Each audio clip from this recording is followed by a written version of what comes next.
Uşaqlar, bugün sizinle həftənin ulduzu yarışını keçiririk və görək 4-cü həftəmizin ulduzu kim olur? Gəlin, vaxt itirmədən başlayaq bu sıradan. Qaydaları artıq bilirsiniz.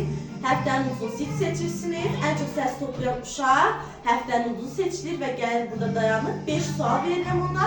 5 sualdan 3-ünə, 4-ünə, 5-ünə düzgün cavab verərsə də məndən ulduz stikerini alır. Gəlin, başlayaq. Deməli, Zəhra, Zeynəb və Sıracdan başqa istədiyiniz uşağın adını çəkə bilərsiniz. Çünki onlar artıq iştirak ediblər. Bir dəfə iştirak edir, ikinci dəfə iştirak etmir. Sırac, kimi seçsən? İnci. Ay, kimi seçsən? Əliyev Hüseyni. Aha, adını deyirəm, kimi seçsənsə. Aha. Ömər, kimi seçsən?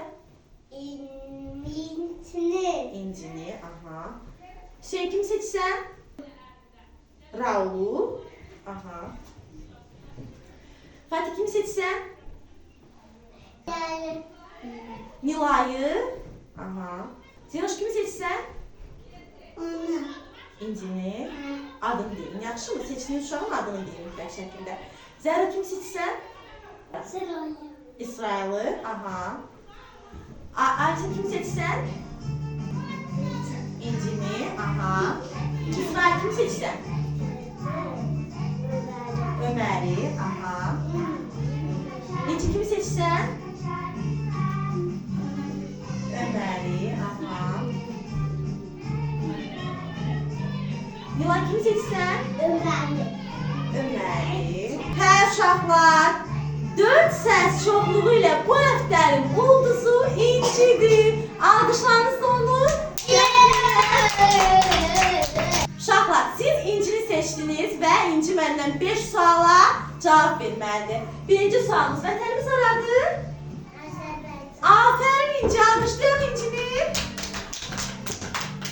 İkinci sualımıza keçək. İkinci sualımız, bayrağımızda neçə rəng var İnci? Aferin İnci, alkışlayalım İnci'yi. Üçüncü sualımıza geçer. İnci, bu hansı heyvandı? Aferin İnci, öpüyorsun. Dördüncü sualımıza geçer şaklar. Dördüncü sualımız, İnci, biz şimdi hansı fəsildəyik? Aferin İnci, öpüyorsun. İnşallah beşinci sualımıza geçer. Prezidentimiz kimdir? Aferin İnci, alkışlayalım İnci'ni.